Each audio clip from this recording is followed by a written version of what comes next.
Bueno, muy bien, entonces continuando con la última sesión, pues habíamos revisado justamente estos tipos de matrices que habíamos llegado como forma de justamente las componentes que nosotros encontrábamos al aplicar estas rotaciones en los respectivos planos, ¿vale?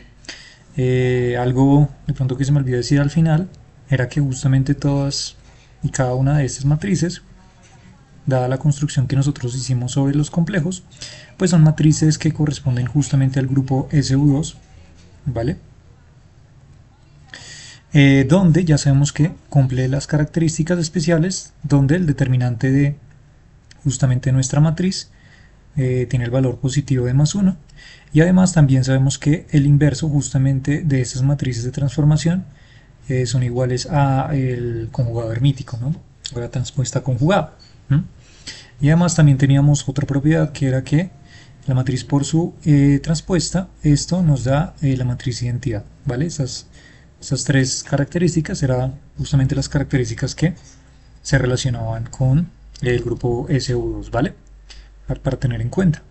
Por otro lado, nosotros sabemos que las rotaciones no cambian la longitud de los vectores, ¿cierto? Eso ya lo discutimos hace un momento, bueno, hace un rato en algunas sesiones, cuando rotábamos estos vectores y sabíamos que su longitud era un invariante dentro de estos modelos, ¿sí? Y eso lo que nos permitía era decir, por ejemplo, clásicamente que si yo tengo entonces el módulo cuadrado o la norma justamente de nuestro vector, pues simplemente sabemos que esta cantidad pues debe sí o sí conservarse, ¿sí? ¿Qué es lo que pasa? Con el vector de Pauli que nosotros hemos descrito, ¿sí? Entonces si tomamos nuestro vector de Pauli, recordemos que nosotros lo habíamos definido entonces como z, x menos y, x más y menos z. Entonces, este siendo nuestro vector de Pauli, entonces si nosotros sacamos directamente nuestro determinante de este vector de Pauli, pues llegaremos a la expresión donde tendremos entonces menos z cuadrado, y de esta manera tendríamos tendríamos menos x cuadrado menos y cuadrado menos y cuadrado. Sí, está bien. ¿Listo?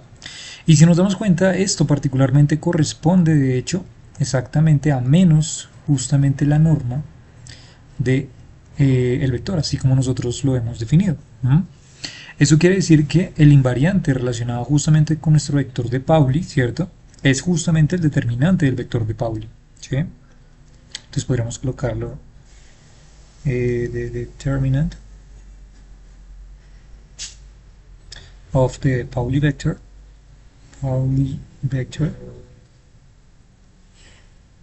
won't change. ¿Listo? Diciéndonos entonces que el determinante del vector de Pauli particularmente será como la especie de nuestro invariante que se mantendrá constante sin importar lo que nosotros pues ahí apliquemos como matriz, en este caso de transformación, relacionado específicamente a nuestro vector de Pauli. ¿Ok? Entonces esto nos da un poco más de seguridad, un poco más de tranquilidad, digamos como relacionándolo justamente a lo que nosotros conocíamos clásicamente, ¿vale? Ahora, si nosotros hacemos, colocar aquí una línea de separación, si nosotros hacemos entonces, por ejemplo, vamos a aplicar una matriz entonces de transformación, donde tenemos entonces A, B y B mayúscula. Entonces, esto corresponderá a tener entonces A, B, V por B, daga, que esto a su vez, entonces, es igual a B daga, V daga a daga, por las operaciones que ya nosotros conocemos justamente de orden, y esto pues corresponderá simplemente a justamente tener B daga, V sin la operación hermítica, y nuestra operación a daga. ¿Listo?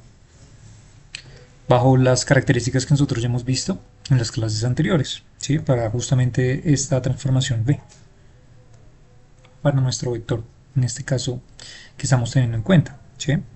Y de esta manera entonces a lo que nosotros llegamos es que si nos damos cuenta, esas características deben satisfacer justamente que a la invarianza, específicamente de lo que nosotros acabamos de demostrar, dado que esta cantidad se mantiene invariante, entonces para estos tipos de transformaciones, estos elementos deben ser completamente equivalentes, o sea que A debe ser igual a B daga y que B debe ser igual a daga. ¿Okay?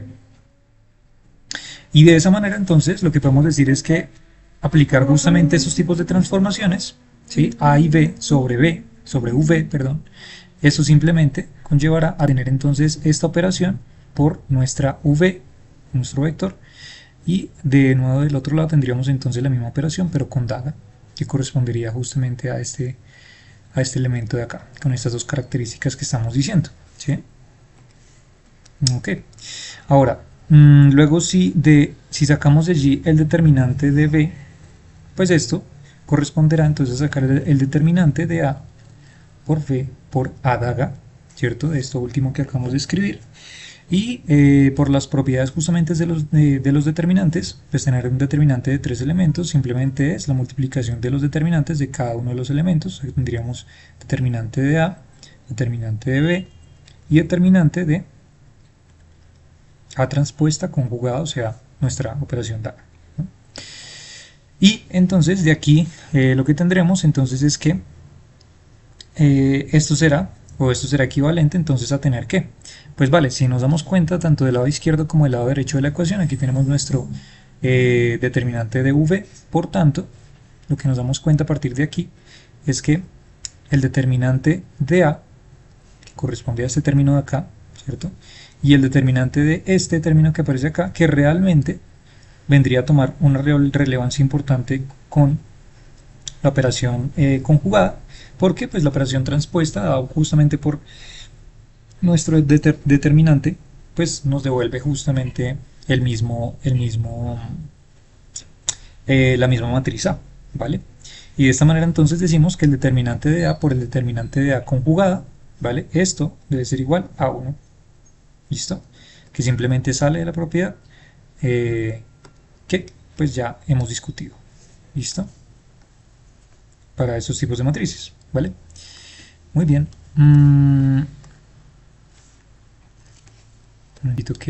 Espero que esté por aquí rayando un poco mejor. Está un poco más lento de algunos lados. Ok. Listo, entonces, vale, ahora continuemos entonces con lo siguiente. Y es decir, vale, entonces, de los números complejos, ¿listo? Nosotros sabemos que, por ejemplo, el determinante de A, entonces, debe corresponder justamente a algún elemento de Euler a la i teta, ¿cierto? Eso ya lo discutimos hace un rato en algunos videos atrás.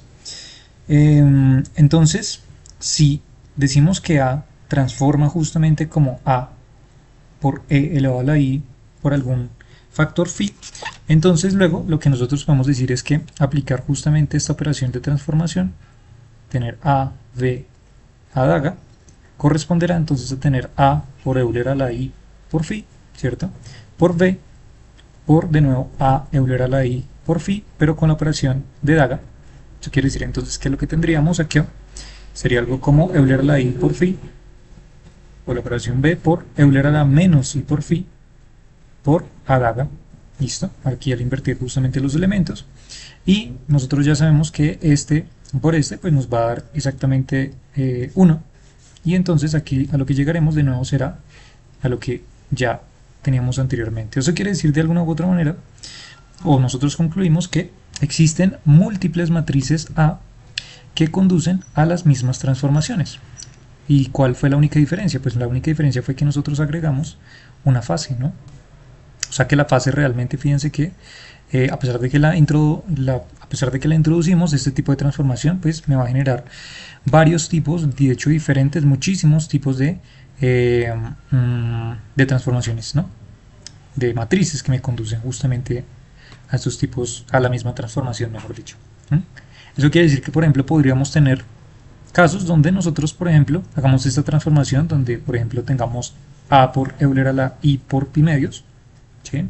Pero también podríamos tener, por ejemplo, A por Euler a la I por 0, que sería nuestro mismo A. Por ejemplo, A por Euler a la I por 3 pi octavos, ¿sí? O por ejemplo, A por Euler a la I por pi sobre 4. Fíjense que son diferentes términos que aparecen allí en relación.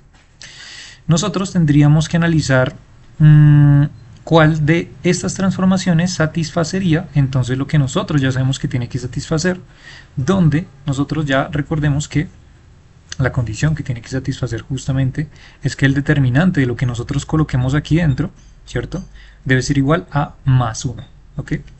Y entonces de esta manera lo que nosotros pues tendríamos que hacer sería testear por cada uno de estos tipos de propuestas, por ejemplo el determinante de a por Euler a la i de pi medios, esto de hecho efectivamente sí nos da 1, ¿sí? Pero por ejemplo tener el determinante por a por Euler a la i 0, esto nos da, por ejemplo, menos 1, digamos que el determinante entonces de a por Euler a la i 3 pi octavos, esto nos da Euler a la menos i pi cuartos, lo cual tampoco obedece justamente a nuestra regla, y el determinante de a por Euler a la i pi cuartos, esto nos da menos i, ¿listo? Lo cual tampoco corresponde justamente a la condición que nosotros sabemos que se debe cumplir justamente para estos tipos de candidatos de matrices, ¿no?, que tienen que transformar.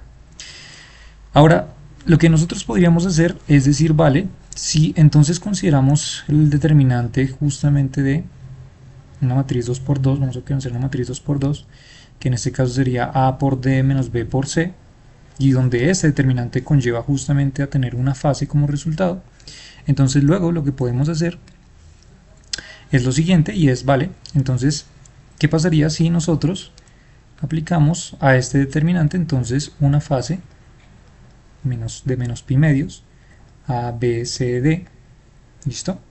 Y el otro lado entonces lo que nosotros tendríamos sería Euler a la menos i por pi, ¿sí?, haciendo exactamente el mismo juego, o sea, multiplicando este por este, menos este por este, ¿vale? Y de este modo entonces llegaríamos a que eso sería a por d menos b por c, y todo factor de justamente Euler a la i por teta, ¿listo?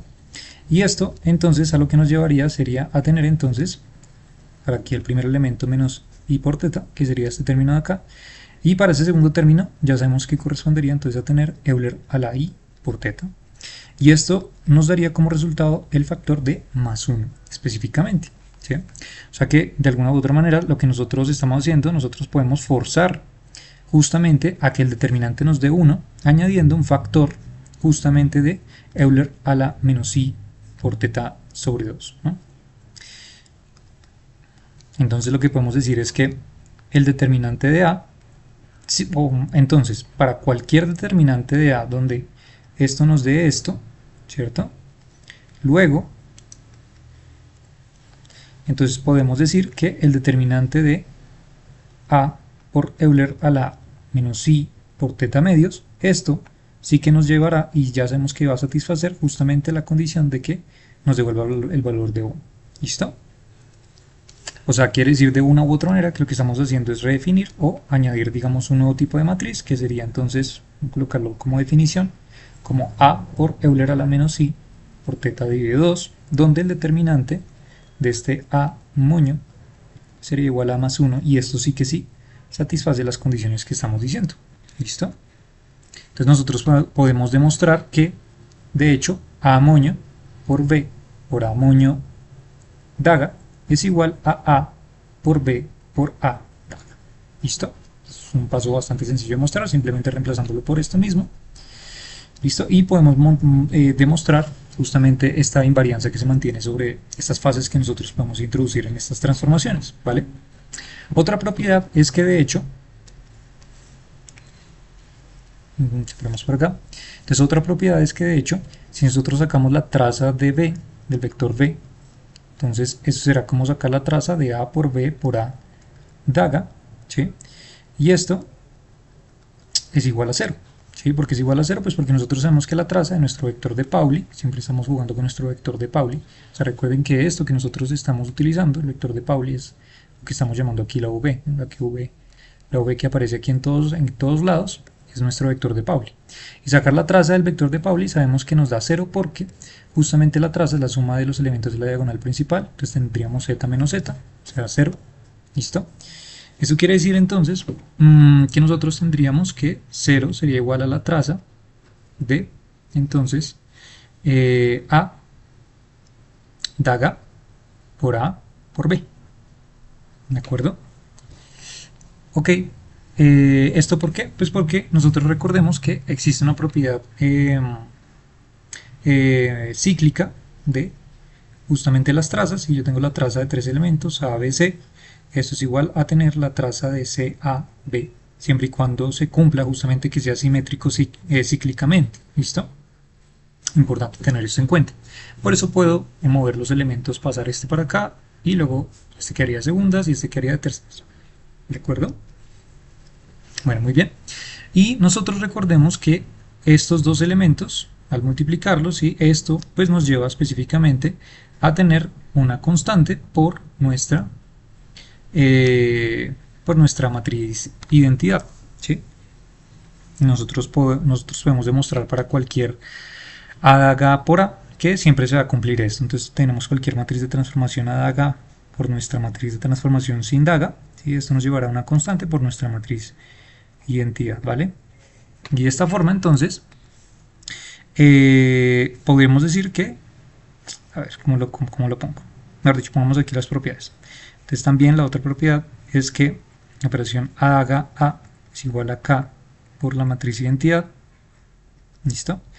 También tenemos entonces la operación de que el determinante de ADAGA A es igual a el determinante, en este caso de tener K por I, que es lo mismo que aparece acá, ¿de acuerdo?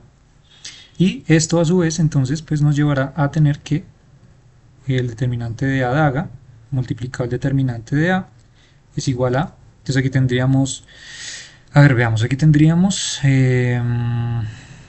ver, de aquí saldría K cuadrado y determinante de I, ¿verdad? Muy bien. Y entonces, al tener esto, lo que nosotros diríamos sería lo siguiente. A ver, veamos. Voy a pensar una cosa. Sí, no, ahí está bien. Y entonces, a partir de acá, pues entonces ya lo que nosotros tendríamos sería que esto que nos volvería. Entonces el determinante de A, recordemos que esto nos da el valor de 1. ¿Sí? El determinante de A o el determinante de A DAGA nos devuelve el valor de 1 y además también el determinante de esto nos va a devolver también el valor de 1, ¿sí? De las mismas propiedades que ya hemos visto anteriormente. O sea que realmente lo que tendríamos aquí sería como un 1 por 1 igual a K cuadrado por 1. Esto quiere decir que K podría tener dos valores, podría tener valor de más o menos 1 específicamente. ¿Listo? Eso quiere decir entonces que la operación de ADAGA con A pues nos llevará simplemente a tener dos tipos de soluciones, o la solución positiva de la matriz identidad o la solución negativa de la matriz identidad. ¿Sí? Ok, pero entonces, para la matriz conjugada, si nosotros tenemos, entonces vamos a hacer la operación explícitamente, entonces digamos que tenemos la operación transpuesta, vamos a colocarla de esta manera, delta conjugada. Esta sería la operación transpuesta y aquí tendríamos entonces la operación alfa, gamma, esperen que aquí está un poco de más lento, a ver, entonces más bien hagámoslo en una nueva página, eso es, entonces haciendo este cálculo explícitamente tendríamos de nuevo A conjugado, beta conjugado, gamma conjugado, delta conjugado. ¿Listo? O sea, esto estaría haciendo referencia a tener la operación A. Y aquí tendríamos la operación, perdón, a DAGA. Y aquí tendríamos la operación A, que sería alfa, gamma, beta, delta. ¿Listo? Y esto aquí nos daría igual. Entonces, esto nos daría igual. Nos daría igual si multiplicamos, tendríamos entre la operación alfa conjugado por alfa más beta conjugado por beta, ¿cierto? Aquí puntos suspensivos del otro término, puntos suspensivos del otro término, puntos suspensivos del otro término, ¿no? Pero esto nosotros, de hecho de la cuántica, ¿cierto? Ya identificamos que esto tendrá que ser justamente mayor a 0. ¿Por qué tiene que ser mayor a 0? Pues porque fíjense que eso está relacionado con justamente estas cantidades probabilísticas, ¿cierto? Esas amplitudes de probabilidad que sabemos que tienen que ser de signo positivo, ¿sí? Entonces, lo que nosotros decimos es que si estas soluciones deben ser positivas, pues entonces podemos restringir entonces finalmente la operación de ADAGA con A y decir entonces que finalmente esto no es más o menos la matriz identidad, sino que de hecho es la matriz identidad positiva como la solución realmente útil para los cálculos de lo que nosotros utilizamos, ¿no? O sea que de esta manera nosotros podemos deducir justamente que estas matrices de transformación cumplen entonces que la operación adaga pues debería ser igual a la operación inversa justamente de nuestra matriz. ¿Listo? Y estos tipos de matrices de transformación sabemos de lo que hemos hecho hasta ahora, que son matrices que tienen de estas propiedades, cumplen la propiedad de que pertenecen al grupo U2, ¿no? Esta propiedad netamente U2, ¿no? Cuando ya aplicamos de que el determinante sea de más 1, entonces ahí ya decimos que ya es entonces un caso particular, o sea que cuando ya introducimos y decimos que entonces el determinante también de esta matriz A vale más 1, entonces allí cuando decimos entonces vale, o sea que esos tipos de matrices no solamente pertenecen al grupo U2, sino que pertenecen al grupo especial U2 con determinante más 1, ¿no? Y ya sería el caso justamente particular, ¿vale? Listo, vale, entonces desde la última sesión hasta acá hagamos un breve resumen. Entonces vamos a decir lo siguiente, resumen. Entonces resumen, vamos a decir lo siguiente. Entonces, ¿cómo podemos hacer para rotar un vector de Pauli?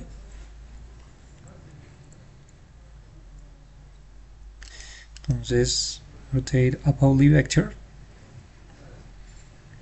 es simplemente aplicar entonces algún elemento del grupo SU2, ¿cierto?, a nuestro vector de Pauli y tomar el mismo elemento del grupo SU2 pero con daga, ¿cierto? Donde ya sabemos que además las propiedades para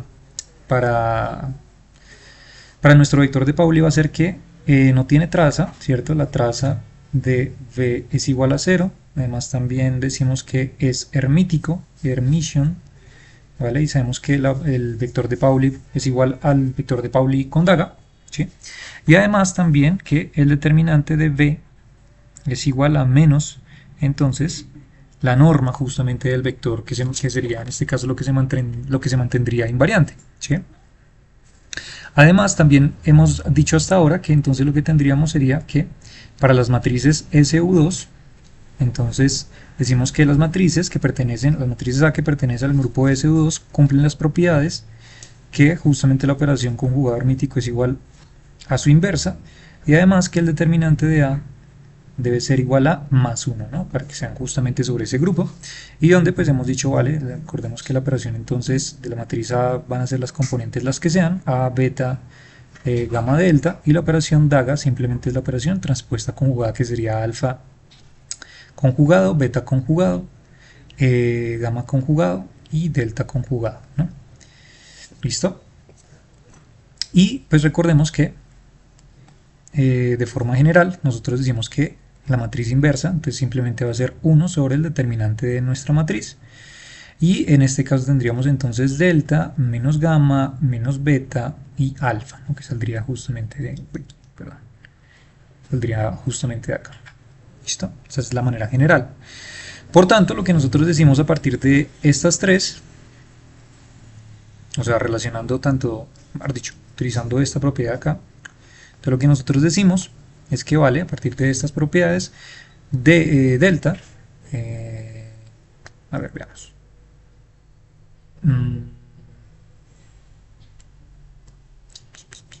Perdón, es relacionando, a ver, es relacionando esta propiedad que acabo de marcar aquí en la cajita, es relacionando esta con esta de acá, ¿no?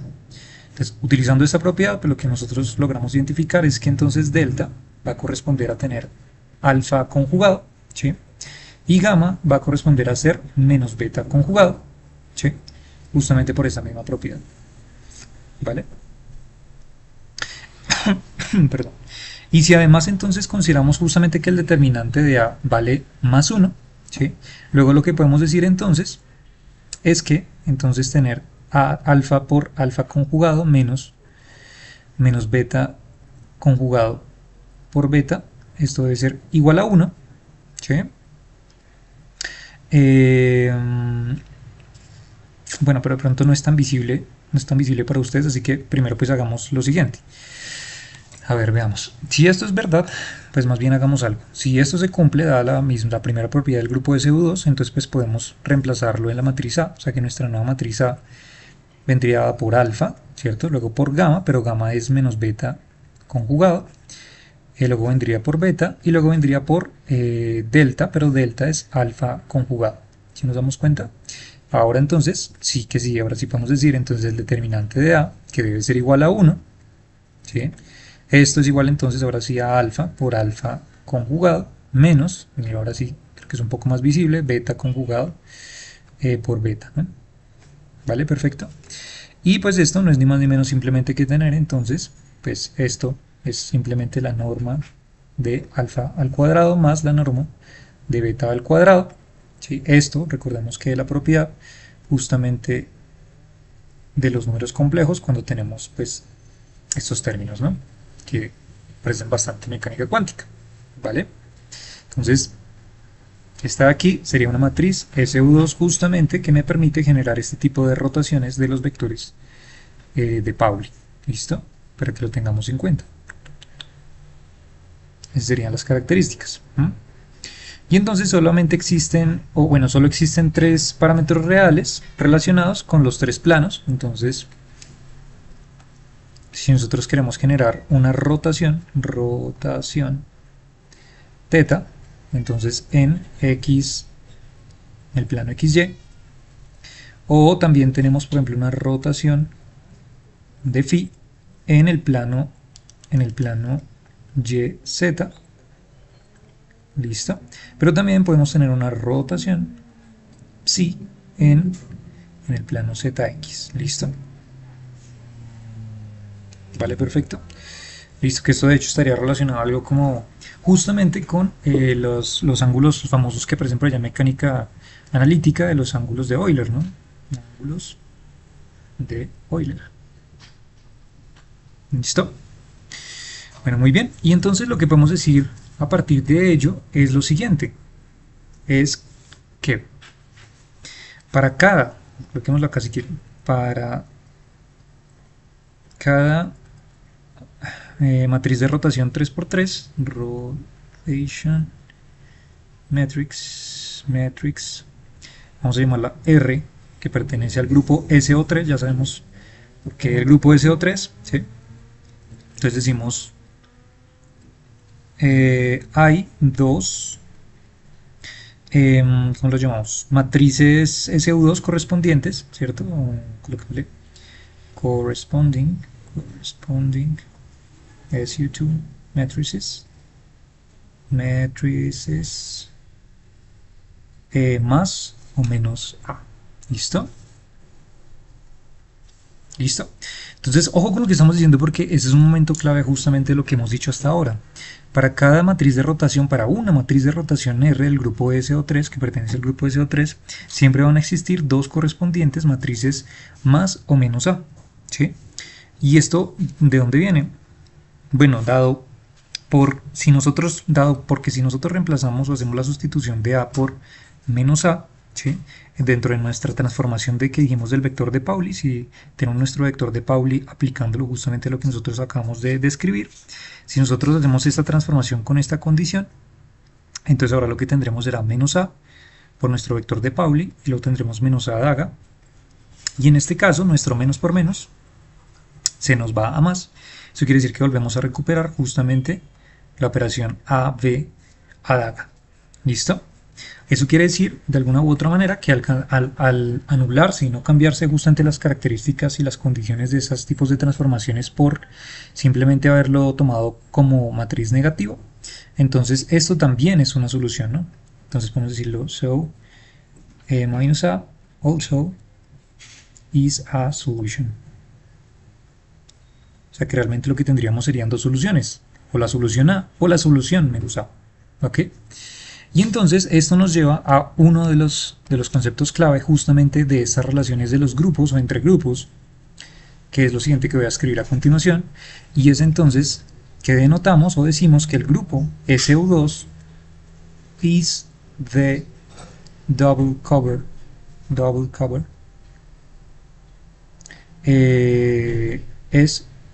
SO3. ¿Listo?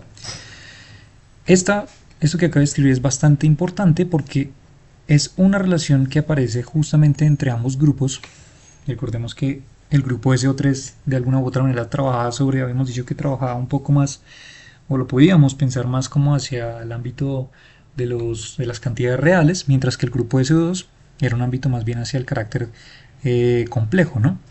Pero entonces, cuando pasamos del mundo real al mundo complejo, lo que nos damos cuenta, ¿cierto? Viéndolo así entre comillas, una forma, digamos, de interpretarlo, es que realmente el grupo SO2 es un doble cubrimiento, o es lo que se llama también como una doble cobertura, doble cobertura, o doble cubrimiento, cubrimiento de nuestro grupo SO3, ¿sí? Por eso, justamente la frase que les coloqué aquí, ¿vale? Para cada matriz de rotación 3×3, o sea, para una de ellas, hay correspondientemente dos matrices más o menos A del grupo SO2 que corresponden a eso, ¿vale? Entonces, a partir de allí, pues es una locura porque entonces ya podemos relacionar justamente ambos mundos, ambos modelos de grupo, el grupo SO3 y el grupo SU2, y curiosamente, algo que quiero resaltar es que estamos trabajando aquí en un mundo de 3 dimensiones, mientras que aquí estamos trabajando en un mundo de 2 dimensiones, ¿no? Aquí de alguna u otra manera esta double cover justamente que existen entre ambos grupos, pues nos deja ver una relación bastante armoniosa entre ellos y que de hecho se puede extender de manera general como un doble cubrimiento siempre del grupo que nosotros estamos trabajando. ¿Listo? Ok. Ok. Luego esto por aquí guardado entonces archivado. ¿Qué más otras cosas nosotros vimos? Entonces, bueno, recordemos que una reflexión o reflejar nuestro vector de Pauli a lo largo de un vector unitario, vamos a llamar ese vector unitario U, pues eso simplemente es tomar entonces menos el vector unitario U por B por U de nuevo, donde U cuadrado es igual a la identidad. ¿Listo? Y por otro lado también rotar, entonces rotate el vector de Pauli in a plane, pues simplemente será entonces tomar nuestro vector y aplicar la transformación A, B, a diágono, que es la que justamente estábamos hablando acá arriba, donde A pertenece al grupo SU2. ¿Listo? Entonces fíjense que si nosotros queremos reflejar nuestro vector de Pauli, necesitamos aplicar esa transformación, pero si queremos rotar nuestro vector de Pauli, necesitamos aplicar esa transformación de acá. ¿De acuerdo? Muy bien. Bueno, entonces ahora, ya una vez resumido todo esto, pasemos rápidamente a un enlace nuevo que vamos a hacer justamente en un mundo que nos va a dejar un poco deslumbrados. Espero dejarlos deslumbrados porque va a tener unas relaciones bastante poderosas y grandísimas justamente con esos grupos que hemos visto hasta ahora. ¿Listo? Y esos son los famosos, los llamados cuaterniones. ¿Listo? Y es que, ¿qué es lo que pasa? Es que de hecho existe una equivalencia de los cuaterniones, colocarle cuaterniones, y las matrices SU2, ¿no? Y es que de hecho nos vamos a dar cuenta que tener de hecho nuestra base, o lo que nosotros llamamos el elemento complejo I, esto va a corresponder a tener, o va a tener una correspondencia con la matriz cos de teta medios, menos I seno de teta medios, menos I seno de teta medios, coseno de teta medios. Pero además, recordemos que en algunas introducciones que les di al inicio de este curso, los cuaterniones también van a tener algunas otras componentes. De hecho van a tener otras dos componentes extra, que sería la J, coseno de teta medios, menos seno de teta medios, aquí seno de teta medios, coseno de teta medios, y por último vamos a tener otra base compleja, que vamos a llamarla K, que va a ser entonces relacionada con menos I teta medios, Euler a la menos I teta medios, 0, 0, y Euler a la I teta medios. ¿Listo? Pero bueno, todos ustedes estarán diciendo, bueno, pero ¿qué onda? ¿Cómo apareció esto? ¿De dónde sale? ¿Qué, a ver, ¿qué está pasando acá? ¿No? Entonces vamos a ir despacio. Este va a ser como nuestro objetivo, ¿no? Entonces, vale, veamos primero qué es un cuaternión, ¿no? What is quaternions? Quaternions. ¿Ok? Entonces, para llegar al mundo de los cuaterniones, ¿sí? Recordemos que, bueno, más bien, tenemos que hacer un recuento de lo que nosotros conocemos de los números complejos clásicos, vamos a llamarlo. Entonces, classical complex numbers. Complex numbers. Y recordemos que los classical complex numbers, pues simplemente hay que tener en cuenta que vamos a tener entonces nuestra base ordinaria o nuestro número imaginario, ¿cierto? Donde sabemos que la propiedad simplemente es que este número al cuadrado va a ser igual a -1. ¿Listo? Y entonces decimos que tener el elemento a más b por i es un número complejo, ¿no? O sea, complex number. ¿Listo? Pues vale, esto es lo que nosotros entendemos clásicamente. ¿Sí? En un curso básico de matemáticas avanzadas o de variable compleja, pues esto lo sabemos, ¿no? ¿Qué es lo que pasa? Que nosotros podemos extender justamente este mundo complejo. Entonces, justamente con los quaternions, an extension of complex numbers. Y entonces, pues aquí ya no vamos a tener únicamente y específicamente un número complejo, sino que de hecho vamos a construir tres números complejos, ¿vale? Entonces tendríamos el i, tendríamos el j y tendríamos la k, ¿listo? Donde cada uno de ellos, pues de hecho va a estar relacionado con exactamente la misma propiedad, de que el elemento, ellos tres elevados al cuadrado, nos va a devolver el valor de -1, ¿listo? Y esto lo que nos permite, entonces, es formar un número cuaterniónico, si quieren llamarlo así, o un quaternion number. Entonces tendríamos un elemento o una parte real, así como también en la parte clásica existía nuestra parte real, y luego tendremos tres partes complejas relacionadas con i, relacionadas con j y relacionadas con k. ¿Listo? Entonces esto es lo que nosotros podíamos titularle como, no un complex number, sino un quaternion number. ¿Listo? Quaternion number. ¿Vale? Y como les dije, pues simplemente aquí lo que estaríamos diciendo, o digámoslo de una manera de entenderlo, es que estamos generando, digamos, una base sobre este tipo de espacio, ¿no? Que es el que estaría correspondiente a las i, j y k. Y aparte de ello, entonces existen unas reglas que cumplen pues justamente estas cantidades estos objetos que estamos introduciendo. ¿Cuáles son esas propiedades? Que tener, por ejemplo, la cantidad i por j, esto nos devuelve entonces k, ¿listo? Tener j por k nos devuelve i, o tener k por i nos devuelve j, ¿listo? Digamos que de alguna u otra manera hay una propiedad cíclica que dice siempre puedo pasar de i a j, de j a k y de k a i, siempre en este orden, y puedo intercambiar esa estructura con signo positivo siempre y cuando se mantenga esa propiedad cíclica. Pero si no se mantiene, entonces pues lo que tendremos serán valores negativos. Entonces digamos que aquí ya no es i, j, k, sino vamos a invertir estos dos, entonces j, i, pero entonces esto se llevará un signo negativo como consecuencia, ¿no? Entonces tendremos aquí menos i, aquí digamos i por k y menos j. ¿Listo? Ese sería como el precio a pagar, digamos, por decirlo así. ¿Vale? Entonces, las cantidades imaginarias de los cuaterniones son, de hecho, pues anticonmutativas si nos damos cuenta. ¿Vale? Entonces, a partir de allí podemos decir, vale, o sea que existe una relación anticonmutativa,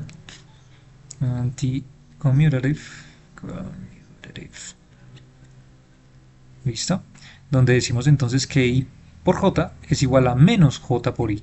¿Sí? Nos damos cuenta justamente de esas propiedades que acabamos de decir. Donde jk es igual a menos kj, ¿cierto? Pero también ki es igual a menos ik, ¿vale?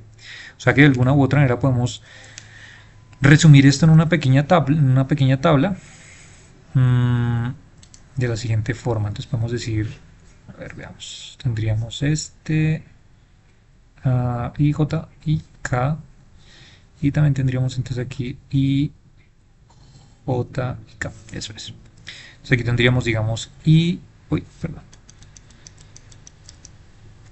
Entonces aquí tendríamos I, J, K, I, J, K. Y entonces, si multiplicamos I con I, nos daría menos 1. Si multiplicamos J con I, nos daría entonces más K, ¿cierto? Si multiplicamos K con I, menos J, ¿sí? I por K, perdón. I por K nos daría menos J. Ahora luego J con I, entonces tendríamos aquí menos K y así con todo el mundo, ¿no? Entonces tendríamos menos 1, aquí tendríamos más I, aquí tendríamos más J, aquí tendríamos menos I y aquí tendríamos menos 1. Listo. Digamos que podríamos resumir eso en esta tabla. Entonces realmente aquí hay realmente hay 4 fórmulas importantes, o se relacionan a partir de estas características, 4 fórmulas importantes, realmente, que son las que importan, que es I cuadrado igual a J cuadrado igual a K cuadrado es igual a menos 1, que habrían 3 ecuaciones, I cuadrado igual a menos 1, J cuadrado igual a menos 1 y K cuadrado igual a menos 1, ya tenemos 3. Y la última sería que I por J por K, esto nos da el valor de menos 1. Esto sería la segunda, la cuarta fórmula realmente, de donde se desprende todas estas relaciones que hemos dicho hasta acá, ¿vale? Y ya de esta forma entonces ya podemos obtener pues todas esas características de los cuaterniones. Fíjense que estamos comenzando de una u otra manera como si no conociéramos absolutamente nada, ¿no? Entonces vamos ahora a ver qué características cumplen estos cuaterniones justamente, ¿listo?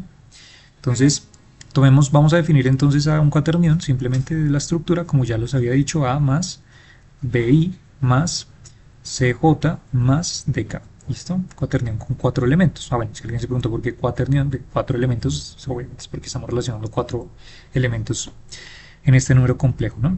En este número cuaterniónico, pues. ¿Vale? Ahora, si tenemos esta información y aplicamos justamente su operación conjugada, entonces tendríamos A por menos BI menos CJ y menos DK, ¿no? Lo que hicimos simplemente fue transformar las cantidades complejas, como nosotros ya sabemos que se transforman las cantidades complejas. ¿Listo? Y además entonces ya sabemos también que tener entonces la operación Q por Q conjugada. Entonces, ¿esto qué nos daría? Esto ya sabemos que esto nos daría la norma, ¿cierto? De nuestro número de cuaternión. Pero esto a su vez además sería entonces tener cada una de las componentes que las acompañan reales al cuadrado. ¿Listo? ¿Vale? Vale, entonces aquí ya tenemos una propiedad. Otra propiedad que podríamos decir es que si nosotros tenemos entonces Q conjugado sobre la norma de Q, entonces esto es lo que nosotros llamamos Q, esto es lo que llamamos Q a la menos 1. ¿Listo? O sea que de alguna u otra manera estamos diciendo también que Q por Q a la menos 1, esto nos da 1. ¿De acuerdo?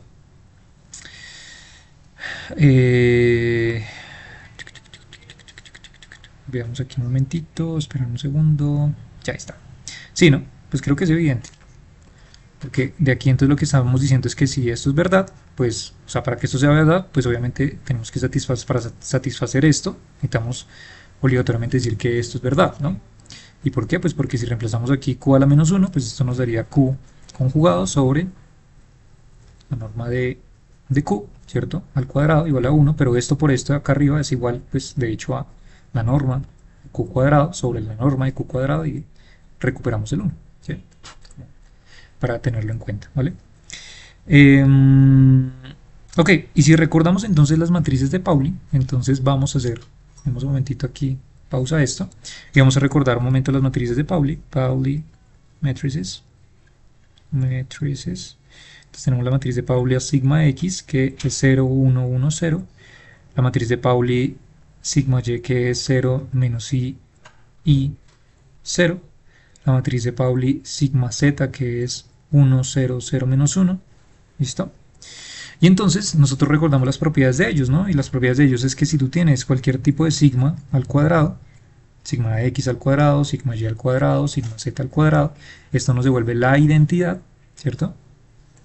Pero además nosotros también recordamos que las matrices de Pauli son anticonmutativas, ¿no? Entonces, como cumplen la anticonmutatividad, pues prácticamente cumple, si nos damos cuenta, las mismas características que los cuaterniones, ¿no? De hecho, es lo que estamos diciendo acá, ¿sí? La propiedad anticonmutativa de las cantidades de los cuaterniones cumple las mismas propiedades también las matrices de Pauli, pero además que cuando tenemos entonces los elementos elevados al cuadrado nos devuelven un valor unitario, en este caso de 1, ¿cierto? Y aquí nos devuelven un valor de la identidad, ¿sí? Entonces habrá que buscar alguna u otra manera de encontrar la relación justamente con esta otra propiedad, ¿sí? Entonces la relación con los cuaterniones es entonces cuando nosotros decimos que tener cualquier sigma sub i, vamos a llamarlo al cuadrado, donde esto nos devuelve más i, ¿sí?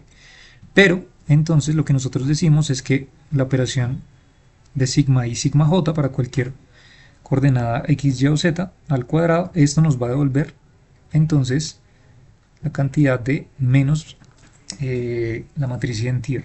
¿Listo? Esto con particularmente la característica de que i sea diferente de j. ¿Vale? Entonces lo que estamos diciendo es, vale, una vez tenemos una matriz sigma y la elevamos al cuadrado, esto nos devuelve la identidad, pero si tenemos una matriz sigma por otra matriz sigma, ¿cierto? Entonces esto pues nos devolverá pues específicamente menos el valor de la identidad, ¿no? Digamos que podríamos pensarlo, a ver, ¿cómo lo podríamos pensar para que lo pensemos un poco más aterrizado? Digamos que podríamos decir, vale, esto sería igual a qué, pues digamos que tenemos sigma i, sigma j, ¿cierto? Pero esto a su vez también es sigma i, sigma j, ¿cierto? Sigma i por sigma j, sigma i por sigma j, ¿cierto? Ya sabemos que esto, a ver, que tener de alguna u otra manera sigma i cuadrado nos vuelve más i, quiere decir que si yo intercambio, particularmente por esta propiedad, digamos que tengo sigma i, sigma j es igual a menos sigma j, sigma i, si yo intercambio ambos sigmas que están acá, entonces eso me devolverá un menos, ¿sí? Es cierto que sería el precio a pagar. Entonces tendríamos menos sigma i, o sea, intercambiando estos dos, y del otro lado tendríamos sigma j, ¿listo? Y esta propiedad que tenemos acá, esto de aquí sería pues justamente la identidad, y esto de aquí sería justamente la identidad, por tanto, nos devolvería finalmente menos la identidad, ¿no? Que sería la propiedad que estamos diciendo justo acá. Entonces sería como la comprobación. ¿Listo? Muy bien. Y entonces, si lo recuerdan, las matrices de Pauli particularmente nosotros las usábamos para formar unas especies de como de bases, ¿no? De bases unitarias, vamos a decirlo, ¿sí? Entonces, en el mundo de los cuaterniones también, entonces, las unidades de unidades imaginarias, vamos a decirlo, de las unidades imaginarias de los cuaterniones, en este caso, entonces vamos a colocarle como imaginary units of quaternions,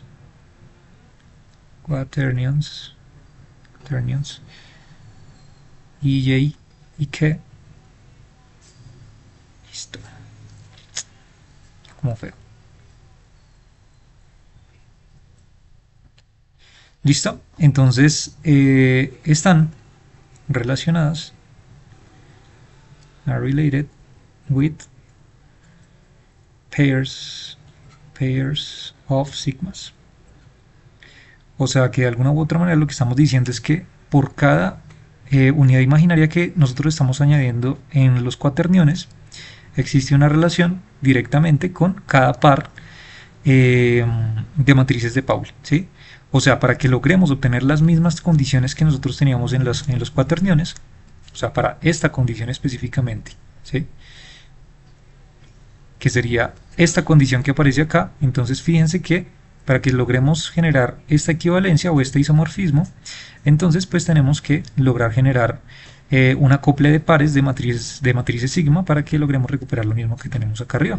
¿Listo? Entonces esa característica es súper importante. Y pues la otra característica, que es la anticonmutatividad en ambas, pues sí que funciona bastante bien. ¿Listo? O sea que lo que podemos decir es lo siguiente. Cada i representará justamente entonces un par, que podría ser entonces menos sigma y, sigma z. Fíjense y nótese también la propiedad cíclica, ¿no? Que eso es como si pensáramos en términos de x, y, z, como si esto fuera x, y z. Por eso, de alguna u otra manera, está en orden correspondiente. No está ZY, ¿listo? Pero también entonces corresponderá para las J exactamente lo mismo, entonces J corresponderá al valor de sigma Z, sigma X, piense que de nuevo se cumple la propiedad cíclica, como si fuera aquí x, y y z, ¿sí?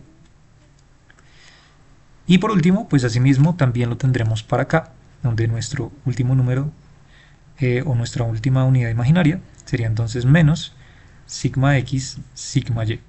¿Listo? Y el signo menos, pues digamos que de alguna forma se deduce de las propiedades de los cuaterniones, dado que nosotros también sabemos que aparte de la propiedad de estas propiedades que acá que se tienen que cumplir, también se tiene que satisfacer esta segunda propiedad, que ya las mencionamos, ¿no? Entonces, para satisfacer esas propiedades, pues entonces lo que nosotros necesitamos agregar de alguna u otra manera es un signo negativo para cumplir esa propiedad. Sería interesante que lograran hacer esta corta demostración, donde pues tengan entonces IJK, ¿cierto? Hicieron esto mismo, IJK, y mostraron que al final entonces esto pues nos daría menos 1, ¿sí? Entonces aquí simplemente lo que harían sería como colocar entonces nuestro menos, entonces aquí tendríamos sigma y, sigma z, luego por aquí otro lado otro menos, que con este menos nos daría más, ¿cierto? Pero luego tenemos otro menos, que con este más nos daría un menos, aquí tendríamos realmente esto, luego por sigma x, sigma z, sigma x, y luego sigma x, sigma y, ¿no? Y ya luego el paso siguiente, pues simplemente será empezar a mover, ¿no? Algunos sigmas que aparezcan por ahí, y de hecho inclusive creo que no hay necesidad de mover sigmas, porque me acabo de dar cuenta que simplemente aquí ya tenemos a los sigmas cuadrados correspondientes multiplicándose, sabemos que este por este nos daría la identidad, este por este nos daría la identidad, y luego al final tenemos entonces sigma y por la identidad por la identidad por sigma y. Eso quiere decir que ya tendríamos de por sí ya entonces demostrado nuestras características. Esperen un momentito, un segundo. Y entonces, a ver, wait a moment, listo ya. Esperen, vuelvo a correr este cosito para acá. Listo ya, eso es. Entonces, de aquí ya tendríamos demostrado justamente esta propiedad de nuestros cuaterniones, ¿no? Esperen un momentito, que ahora no sé si quedó guardado nuestro Teams o se fue. Un momento, por favor.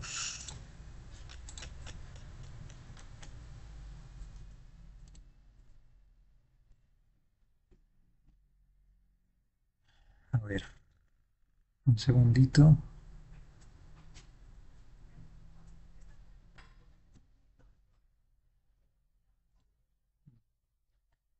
Vale, perfecto. Entonces aquí tendríamos entonces, y como les decía, antes tendríamos menos y al final quedaríamos con un sigma y, y esto de nuevo nos devuelve menos la identidad, sí, que correspondería justamente a nuestra segunda propiedad de los cuaterniones. ¿Listo? Y entonces ya logramos generar una relación entre ellas y entonces aquí logramos unificar dos mundos, ¿sí? Y entonces nosotros decimos que ambos modelos, tanto los quaterniones, como les dije aquí arriba en nuestro enunciado, aquí las matrices SU2, en este caso corresponden a las matrices de Pauli, ¿sí? O a los pares de matrices de Pauli, pairs of Pauli matrices, ya sabemos que pertenece al grupo SU2, entonces aquí podemos de nuevo utilizar una palabra que ya habíamos estudiado por ahí hace un tiempo, que es isomórfico, ¿no? O isomórfico, existe un isomorfismo. ¿Listo? Ok, perfecto. Bueno, muy bien. De pronto yo creo que alcanzamos a revisar unas cosillas de los cuaterniones. Antes de pasar, a ver, déjenme chequear una cosa para no adelantarme tanto. Quiero llegar por lo menos a... Sí, yo creo que hasta aquí estaría perfecto. Sí, entonces hagámoslo otro poquito más y ya pues, terminaríamos con este temario del día de hoy. Entonces, ahora, una vez ya hemos encontrado esta bonita relación matemática entre los cuaterniones y los pares de matrices del grupo SU2, entonces vamos a hacer una nota, vamos a recordar entonces, vamos a colocarle como un note. Entonces, si nosotros tenemos, por ejemplo, un cuaternión complejo, entonces, a ver, nosotros decimos, vale, un vector se constituye entonces de sus respectivas componentes, x, ex, con la respectiva base, de nuestro vector unitario, y entonces nosotros diríamos, vale, pues si yo quiero transformar este vector tridimensional ahora en un vector en forma de cuaternión, pues entonces lo que tendríamos que decir es, vale, cada base correspondiente a los vectores bases que nosotros estamos acostumbrados en mecánica vectorial, pues ahora ya no van a ser bases cualquiera, sino que las bases de hecho van a ser las bases complejas. Quiere decir que tendríamos algo así como xy más yj más zk, ¿cierto? Pues sería lo más intuitivo de pensar, ¿vale? Pero pues, o sea, a pesar de que esto es correcto y esto es, digámoslo, en principio lo válido, ¿sí? Realmente el cuaternión completo, complete quaternion vector, tendría, sabemos que como cualquier número complejo, su parte real y su parte imaginaria. Quiere decir realmente que nosotros tendríamos que añadir pues la parte real, pero pues en este caso, dado que estas bases o este vector, en este caso cuaterniónico, solamente tiene estas bases x y z, pues estaríamos diciendo que la parte real pues equivale a 0, ¿no? O sea, realmente tenemos una parte real, real part, igual a 0. Y tendríamos entonces las componentes correspondientes imaginarias. Y yj más zk. ¿Listo? ¿Ok?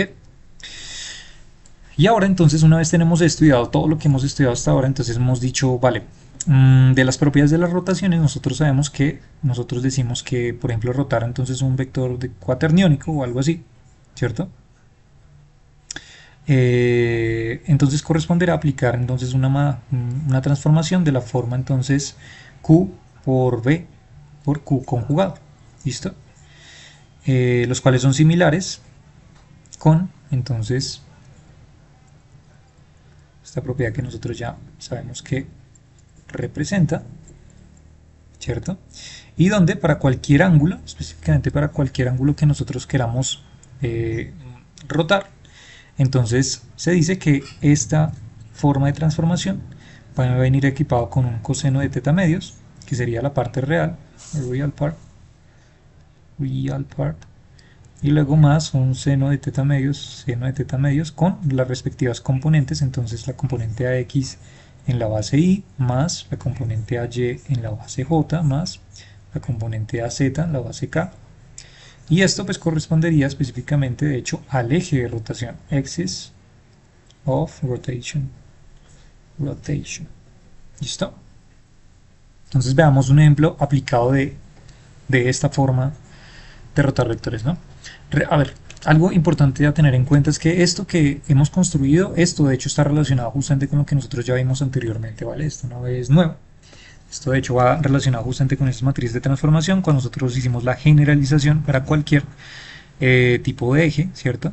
Cualquier tipo de dirección. ¿Sí? Recordemos todo lo que hemos visto anteriormente con respecto a esas características que debía cumplir esa transformación para generar una rotación, ¿no? Entonces es importante tener esa parte en cuenta, ¿vale? Listo, entonces hagamos un ejemplo chiquitito de cómo podría verse esto. Entonces hagamos un ejemplo. Entonces digamos que si nosotros queremos rotar, vamos a decirlo, alrededor del eje Z, ¿cómo lo coloco? Entonces vamos a rotar, rotate around the Z-axis, ¿sí? Sentido antihorario. Entonces así, listo. Entonces lo que nosotros decimos es que nuestra forma de transformar va a ser igual a coseno de teta medios, que corresponde a la parte real, que siempre va a estar ahí. Y luego más, entonces como vamos a rotarlo con respecto al eje Z, entonces pues aquí lo único que tendremos será seno de teta medios de acá. ¿Listo? Que sería entonces nuestra parte sobre el eje de rotación sobre el cual estamos rotando. ¿Ok? Entonces decimos que esta propiedad satisface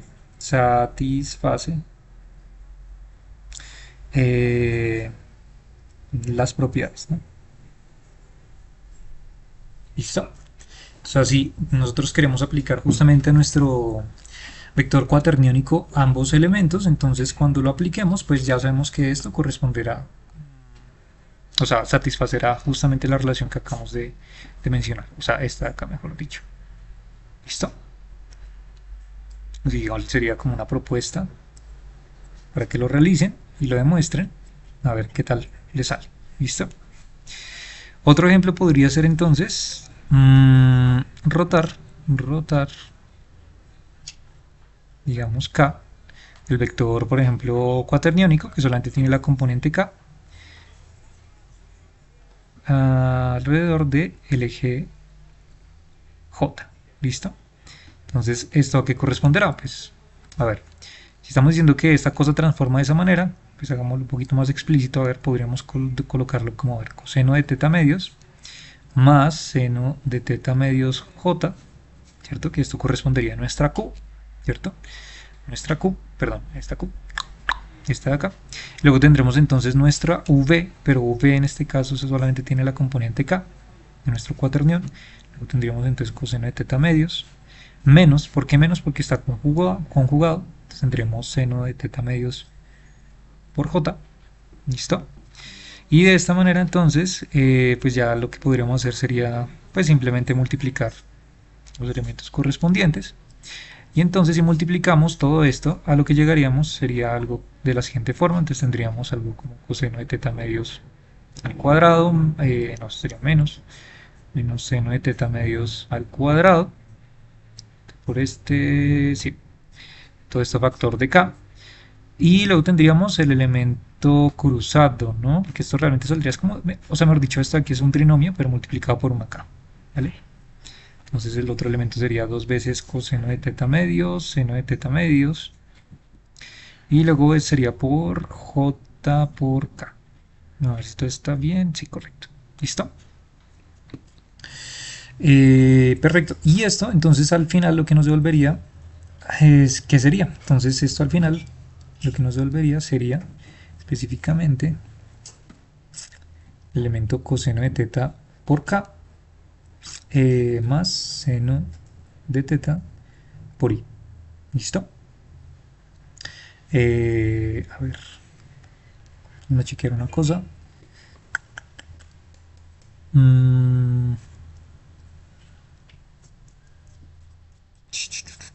Seno de teta medios. Seno de teta medios. Sí, sí, correcto, ahí está bien. Listo. Obviamente está ahí que está acá, por si acaso alguno se lo preguntó, sale justamente lo que nosotros ya vimos de las propiedades, ¿sí? Y JKI, recordemos que cumple la propiedad cíclica, por tanto si es cíclico, entonces tendríamos la I, aquí tenemos la K de esto, y aquí lo único que hemos utilizado son realmente identidades trigonométricas, ¿listo? Trigonométricas, para llegar a este valor. Entonces quiere decir que si nosotros queremos rotar entonces cualquier tipo de cuaternión, en este caso con una única componente compleja K alrededor del eje J, entonces pues el resultado final pues simplemente será este término que aparece acá. ¿Listo? Una nota interesante de aquí es que de hecho esto que nosotros hicimos aquí es equivalente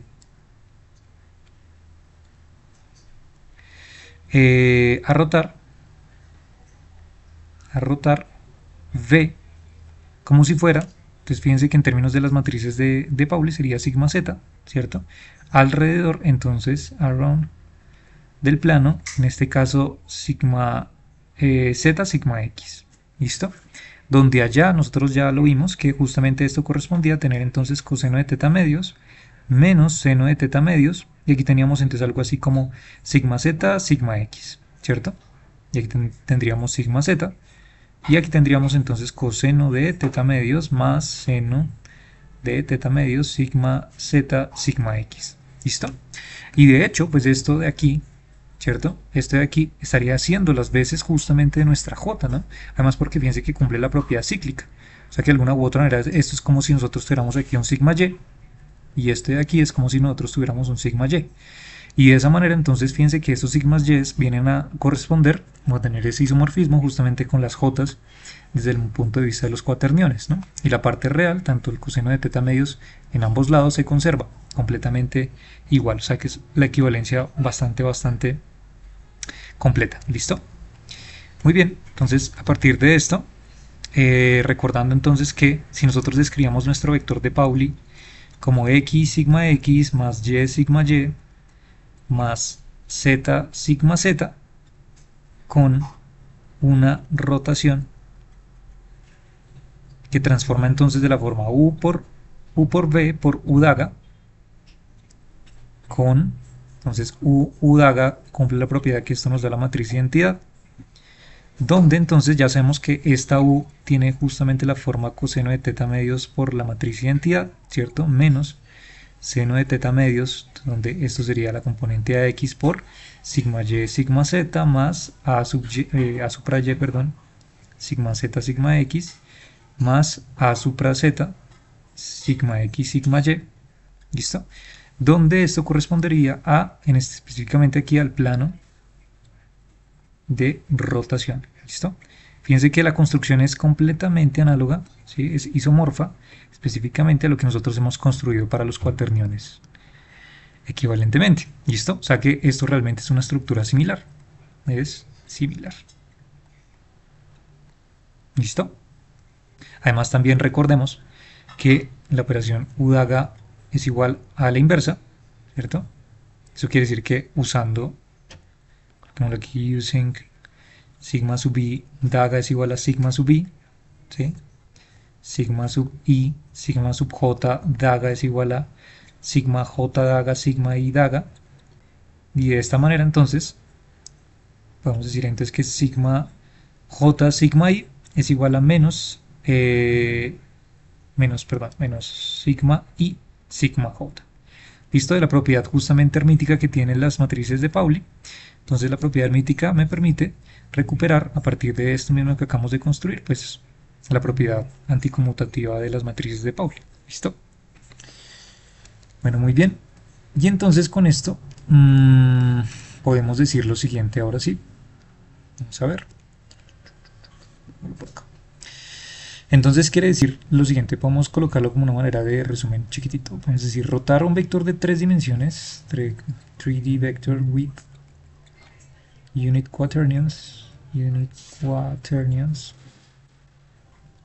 Entonces, donde ya sabemos que ese vector de cuaterniones transforma con la forma Q, V y Q conjugado. ¿Listo? Pero asimismo, entonces si nosotros queremos rotate 3D vector with SU2 matrices, entonces estos vectores de Pauli transforman con esas matrices de SU2, ¿cierto? Entonces ambas descripciones podemos decir o ambos describen un concepto mucho más general. Entonces vamos a colocarlo como both describe a more general concept. ¿Listo? Y entonces cuando logramos unificar justamente, o digamos logramos demostrar este isomorfismo sobre ambos tipos de estructuras de las matrices SU2 y de los cuaterniones, entonces este concepto general es lo que se le conoce como el famoso grupo de spin, el spin group. ¿Listo? Y esos ejemplos de spin 3, del grupo de spin 3, específicamente para un vector de 3 dimensiones o el espacio de 3 dimensiones, que es específicamente lo que hemos hecho hasta acá, ¿no? Vamos a colocar como en esos ejemplos que hemos hecho, in these examples, spin 3 group by 3D vector or 3D space. ¿Listo? Ok, entonces si recordamos hace un momento la nota que les había mencionado justo acá, de que los grupos SU2 eran el double cover o la doble cobertura o el doble cubrimiento del grupo SO3, pues eso quiere decir que si lo describimos en términos de los grupos de spin o el spin group, entonces podemos decir exactamente lo mismo, pero en términos del spin group en general, que sería una forma de generalizar estas características o ese isomorfismo que tienen ambas estructuras, ¿sí? O sea que ahora podríamos reformular nuestra frase y decir entonces spin 3 is double cover of rotation group SO3. ¿Listo? O sea que ahora ya no estamos diciendo que son las matrices SU2 las que son el double cover o el doble cubrimiento del grupo SO3, sino que ahora vamos a generalizarlo y decir no solamente pueden ser matrices SU2, sino que de hecho pueden ser también objetos matemáticos como los cuaterniones los que cumplen esta propiedad, y donde podemos simplemente condensar toda esta información en lo que sería el spin group. ¿Listo? Entonces ahora podemos decir que el spin 3 is double cover of rotation group SO3. ¿Listo? Bueno, y entonces de esta manera podemos generar ahora sí un esquema ya mucho más amplio de lo que estamos haciendo, y entonces es decir lo siguiente. Vamos a decir que rotar un vector tridimensional, rotate 3D vector with SO3 matrices, y del otro lado vamos a colocar entonces rotate 3D vector with unit quaternions.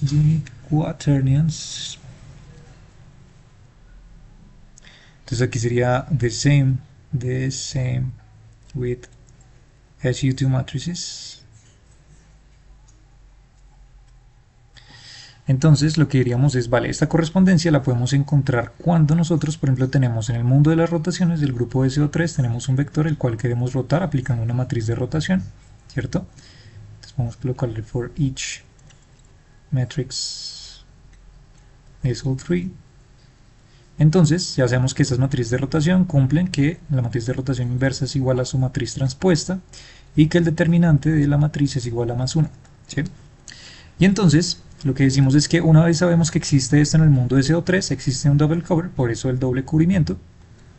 Entonces en este caso, en este mundo, para los cuaterniones existirá, pues coloquémosle exist two quaternions, ¿sí? Donde rotar un vector tridimensional con unidades de cuaterniones que cumplen este tipo de transformación. Entonces sabemos que existirán dos tipos de soluciones o dos tipos de cuaterniones, y exactamente análogo a como lo acabamos de hablar justamente para el grupo SU2, donde solamente necesitamos tener un intercambio de signo. Ya estas matrices, perdón, estos elementos o estos objetos ya no van a ser solamente de signo positivo, sino que los podemos colocar de signo negativo, y esa también correspondería a una solución, a tener entonces menos Q, V y menos Q, DAG. De esta manera, este menos con este menos se nos vuelve más y volvemos a tener otra solución, donde las características es que Q cuadrado es igual a Q por Q conjugado, y eso es igual a más 1. ¿Listo? Entonces las unidades de los cuaterniones o las matrices SU2 son entonces el double cover de SO3, como lo acabamos de decir. ¿Listo? O sea que, ahora sí que sí podemos decir que el grupo de spin 3 o el spin 3 en general son unidades cuaterniónicas, si quieren llamarlo. Unit quaternions.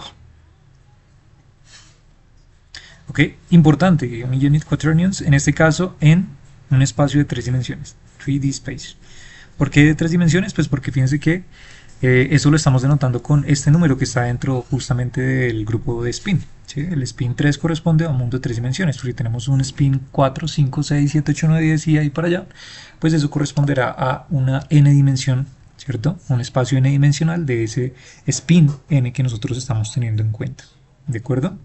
De igual forma, así como nosotros lo teníamos en cuenta también con una dimensión menos en el grupo o en las matrices SU2, ¿listo? Correspondiente. Entonces fíjense que algo importante como un apunte clave es que cuando utilizábamos las matrices o el grupo de matrices SU2, pues fíjense que el grupo de SU2 tenía correspondiente a justamente matrices, en este caso 2×2 o de 2 dimensiones, ¿sí? Pero que eran completamente equivalentes a, en el mundo de las rotaciones, el grupo de SO3 a tener justamente estas 3 dimensiones, ¿no? Digamos que lo que hacemos en el mundo de los grupos SU en general es bajar una dimensión más al grupo de rotaciones SON que estemos trabajando. ¿Listo?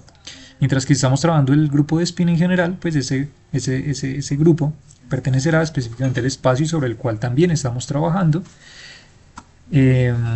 sobre el cual estamos trabajando también en el grupo de rotaciones SON en general. ¿Ok? Muy bien. Y para cerrar entonces lo que me resta por decirles es que en dimensiones más altas de los cuaterniones, entonces coloquémoslo como the higher dimensions of quaternions, o podemos llamarlos ya or spin n group. Listo. For n dimension. Entonces, ¿cómo lo pongo?